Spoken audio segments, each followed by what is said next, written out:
Tak lagi dipandang sebelah mata, timnas Indonesia kini jadi ancaman utama di Piala AFF 2026.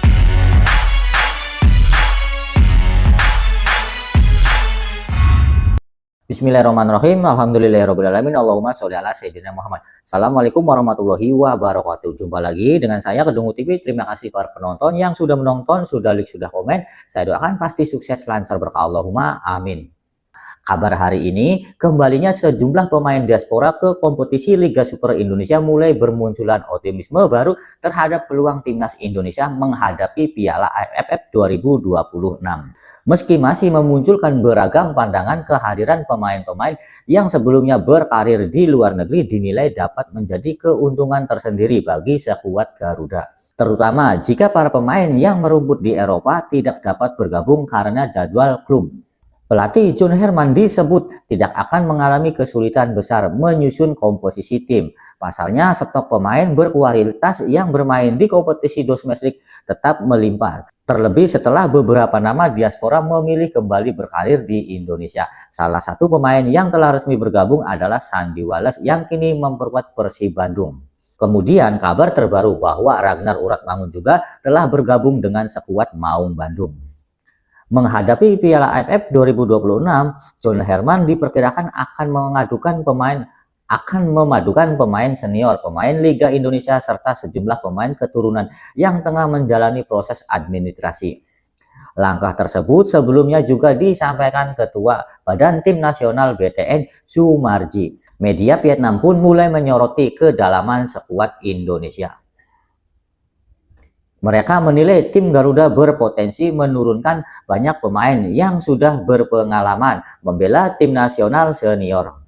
Di sisi lain, Indonesia juga masih berpeluang memperkuat dua pemain keturunan yakni Luke Pikri dan Michael Baker apabila proses administrasi keduanya selesai tepat waktu. Apabila seluruh rencana berjalan sesuai harapan di Piala AFF 2026 dinilai menjadi kesempatan besar bagi Indonesia untuk mengakhiri penantian panjang meraih gelar juara pertama. Namun demikian lawan-lawan di kawasan Asia Tenggara tetap dianggap memiliki kualitas yang tidak bisa dipandang sebelah mata, termasuk Kamboja maupun Timur Leste yang terus mengalami perkembangan. Selain membahas komposisi pemain, analis tersebut juga mengulas bagaimana karakter masing-masing pemain dinilai cocok dengan filosofi permainan yang bisa diterapkan John Herman.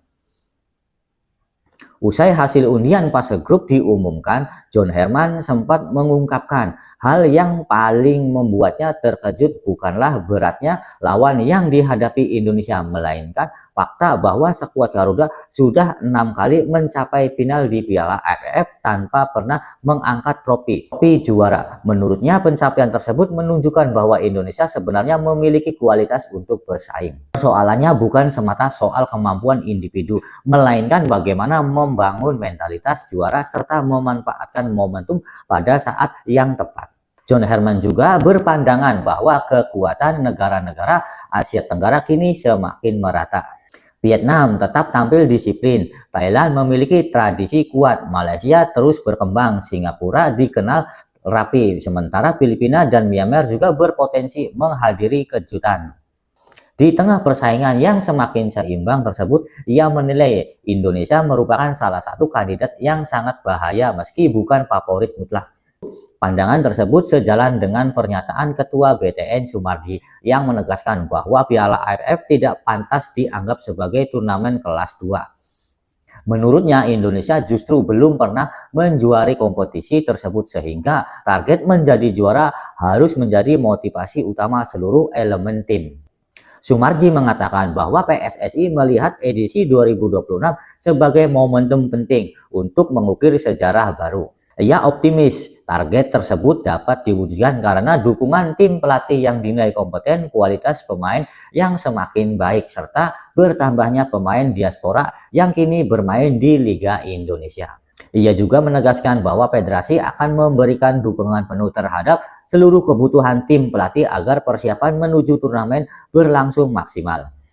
Bila melihat komposisi pemain yang tersedia, John Herman diperkirakan tidak akan kesulitan menentukan susunan terbaik menggunakan formasi 3 back. Di bawah Mister Gawang, Nadeo Argawinata dinilai masih menjadi kandidat utama penjaga gawang. Sementara di lini belakang, Rizky Ridho disebut berpeluang dipercaya menjadi kapten dan didampingi Jordi Amat serta Michael Becker apabila pemain tersebut masuk dalam daftar akhir. Di sektor kanan, Sandy Wallace diprediksi memiliki peluang besar tampil sejak menit awal. Namun terdapat pula opsi menempatkan Sandy Wallace sebagai bek tengah bersama Ridho dan Jordi Amat, sedangkan posisi bek sayap kanan dapat dipercaya kepada Eliano Ranger yang tampil konsisten bersama Persib. Untuk sisi kiri pertahanan, Donitri Pamungkas diperkirakan menjadi pilihan utama. Di lini tengah, Tom Haye dipandang tetap menjadi motor permainan jika Ipar Jenner tidak dapat bergabung karena harus menjalani pramusim bersama klub barunya di Eropa, maka Ricky Kambuaya disebut sebagai kandidat terdepan untuk mengisi posisi tersebut. Pada sektor depan, Ragnar Uratmangun diprediksi mengisi Place Nine apabila benar-benar bermain di Liga Indonesia. Luke Pekri disebut berpeluang langsung menjadi pilihan utama di sisi kanan setelah proses administrasinya selesai, sedangkan Beckham Putra diperkirakan mengisi sisi kiri penyerang. Secara keseluruhan, materi pemain Indonesia dinilai cukup lengkap meski tanpa kehadiran mayoritas pemain yang berkarir di Eropa. Tantangan besar kini berada di tangan John Herman untuk menyatukan seluruh potensi tersebut menjadi tim yang solid dan konsisten sepanjang turnamen. Di sisi lain, perkembangan skuad Indonesia mulai menjadi perhatian media Vietnam. Setelah sebelumnya menilai Indonesia akan kesulitan tanpa pemain Eropa, kini mereka justru melihat Garuda sebagai ancaman utama. Media Vietnam bahkan menyebut pertandingan Indonesia melawan Vietnam berpotensi menjadi laga penentu juara grup A sekaligus perebutan tiket menuju semifinal. Mereka menilai kedua tim sama-sama memiliki pemain berkualitas dan peluang besar melaju jauh sehingga duel tersebut diperkirakan menjadi salah satu pertandingan paling menarik sepanjang fase grup. Meski demikian, John Herman tetap mengingatkan bahwa seluruh pertandingan akan berlangsung sulit karena hampir semua peserta menurunkan kekuatan terbaiknya. Kamboja misalkan disebut membawa 9 pemain naturalisasi yang memperkuat sebagai klub di liga domestik mereka. Kehadiran pemain tersebut membuat Kamboja dinilai tidak lagi bisa dianggap sebagai lawan yang mudah. Timor Leste juga menunjukkan perkembangan dengan memanggil banyak pemain yang berkarir di luar negeri untuk memperkuat skuad mereka pada Piala AFF 2026. Selain kualitas peserta yang semakin meningkat, turnamen tahunan ini juga diperkirakan semakin menarik berkat penerapan sejumlah aturan baru termasuk penggunaan VAR sejak fase grup serta kebijakan yang bertujuan mengurangi aksi mengulur waktu.